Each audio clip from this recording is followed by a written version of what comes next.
আমরা কয়েকজন বন্ধুরা মিলে আমরা চলে গিয়েছিলাম দক্ষিণেশ্বর মায়ের মন্দিরে। একদম প্রথমে আমরা এই গেট দিয়ে ঢুকে এসকেলেটরে চেপে আমরা উঠে গেলাম স্কাই ওয়ালকে।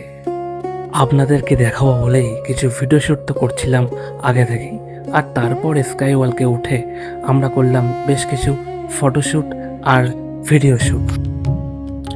এবার আমরা বেশ কিছুটা পথ স্কাই ওয়ালকের উপর হেঁটে আমরা পৌঁছে গেলাম মায়ের মন্দিরের একেবারে সিংহদুয়ারের সামনে।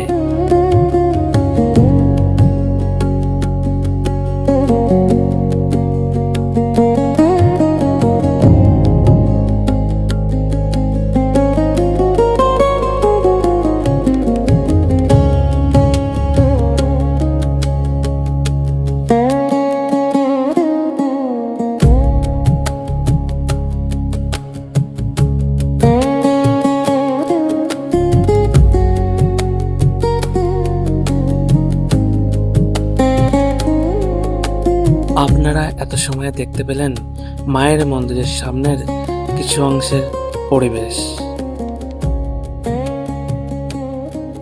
এবারে আমরা মায়ের পুজো দেব বলে মায়ের জন্য পুজোর ডালা কিনতে চলে গিয়েছিলাম মন্দিরের ভিতরে থাকা দোকানগুলিতে।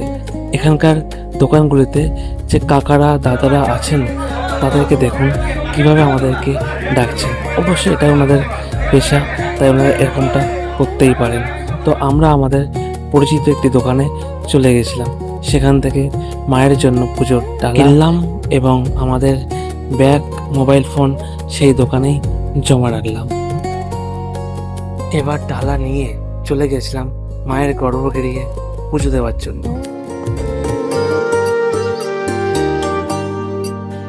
আমার জানতে ইচ্ছে করে মাগো, জানতে ইচ্ছে করে আমার, জানতে ইচ্ছে করে মাগো, জানতে ইচ্ছে করে সৃষ্টির আদিতে লোকে ডাকতো কি নাম ধরে তোমার, ডাকতো কি নাম ধরে মাগো, জানতে ইচ্ছে করে। পুজো দিয়ে বেরিয়ে মন্দিরের সামনের একটি দোকান থেকে সকালবেলাকার প্রাতঃভোজ সেরে নিলাম। তারপর চলে গেছিলাম বেলুড় মঠে। আর বেলুড় মঠে যাওয়ার জন্য লঞ্চ ঘাট থেকে টিকিট সংগ্রহ করে আমরা অপেক্ষা করছিলাম। তারপর লঞ্চ আসলো, আমরা সেই লঞ্চে করে বেলুড় মঠের উদ্দেশ্যে রওনা দিলাম।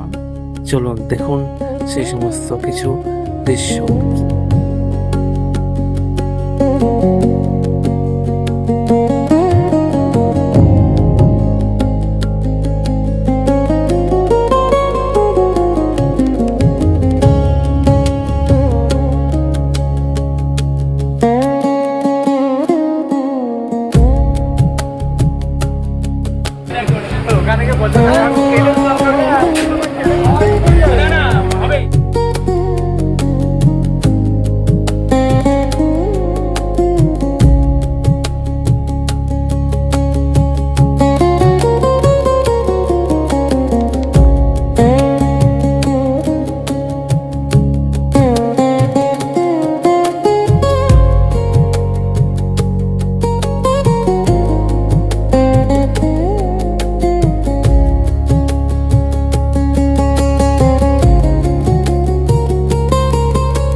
গঙ্গাবক্ষে দীর্ঘ প্রায় 20 মিনিট যাবৎ লঞ্চে ভ্রমণ করে চলে এলাম দক্ষিণেশ্বর ঘাট থেকে বেলুড় ঘাটে।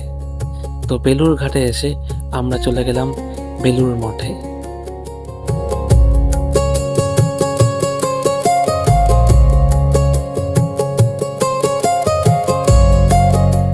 এখানকার পরিবেশটা খুবই সুন্দর, খুবই পরিষ্কার পরিচ্ছন্ন, চারিদিকেই একদম পরিষ্কার আর স্বচ্ছতায় ভরা, খুবই সুন্দর মনোরম পরিবেশ।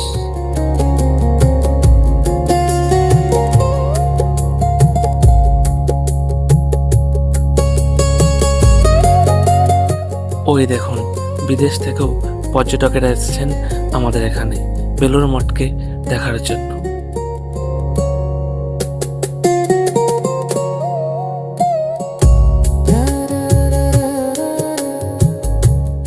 দুপুর 1টার মধ্যে আমাদেরকে দক্ষিণেশ্বর মায়ের মন্দিরে আবার পৌঁছে যেতে হবে।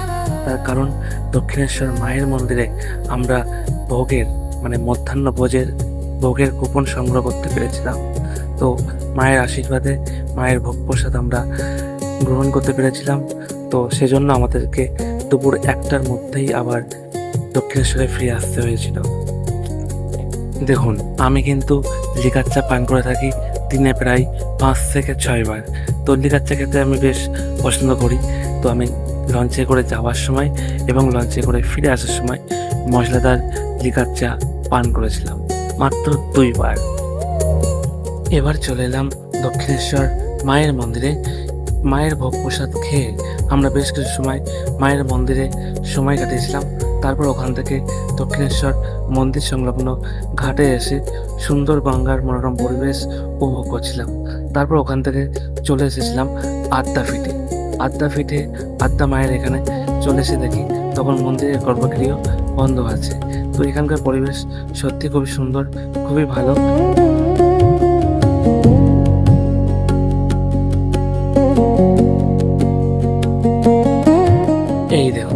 এই দেখুন হনুমানজি কোথায় বসে আছেন।